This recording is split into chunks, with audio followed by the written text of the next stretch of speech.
एक राजा था जो अपनी प्रजा को सुखी चाहता था। हर पल राम जी की सेवा और बंदगी किया करता था। एक दिन राम जी ने उनको दर्शन दिए और बोले, हे राजन, बताओ तुम्हें क्या चाहिए, क्या इच्छा पूरी करूं। राजा खुशी के मारे बोला, भगवान, अगर आप मेरी प्रजा को सुखी रखें और उन सबको दर्शन दें तो मैं यही चाहता हूँ, आप मेरी प्रजा को दर्शन दें। तभी राम जी बोले, नहीं, ऐसा असंभव है, ऐसा नहीं हो सकता, मैं प्रजा को दर्शन कैसे दूं। और राजा ने ज़्यादा जिद जब की तो राम जी ने कहा, ठीक है, मैं तुम्हारी प्रजा को दर्शन दूंगा, आप उनको एक पहाड़ी के पीछे लेकर आ जाना।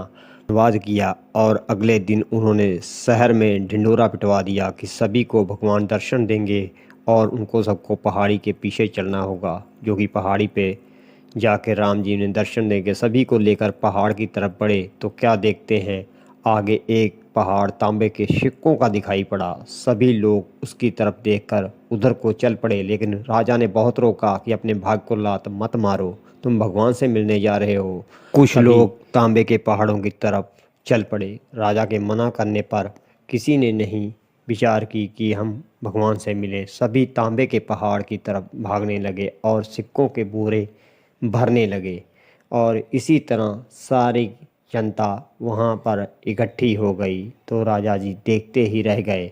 उसके बाद क्या देखते हैं, कुछ जो जनता साथ थी वो चांदी के एक पहाड़ नजर आए, उनकी तरफ भागने लगी और चांदी के सिक्कों को बटोरने लगी। सभी सोच रहे थे, ये माया दोबारा कहाँ मिलेगी, भगवान तो फिर भी दोबारा मिल जाएंगे। वो बुद्धिमान क्या जाने, ये चांदी के सिक्के भगवान के दर्शन के आगे सब बेकार थे। इसके बाद राजा ने क्या देखा, एक सोने का पहाड़ जो नज़र आया। उन सोने के सिक्कों की तरफ देखकर जो बची खुची जनता थी वो भी उधर को चल पड़ी और सारे सोने के सिक्के बटोर कर गठड़ियाँ बांधने लगी।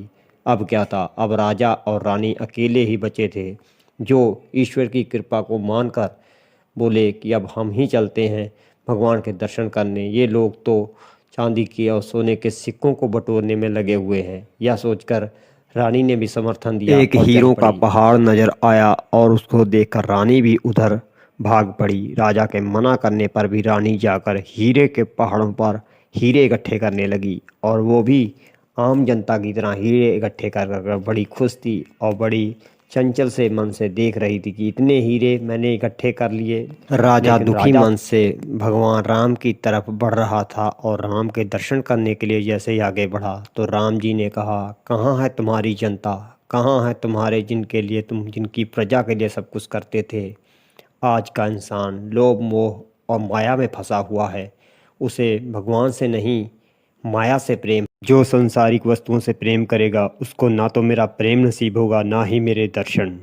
दोस्तों, अगर आप भी भगवान श्री राम को मानते हैं तो कमेंट बॉक्स में जय श्री राम या फिर वाहिगुरु ज़रूर लिखें, क्योंकि जो भी आप भगवान को मानते हैं उसका नाम ज़रूर लिखना। मेरे चैनल को सब्सक्राइब करना, ऐसी ही सुंदर सुंदर ज्ञानवर्धक वीडियो लेकर आते रहेंगे। धन्यवाद।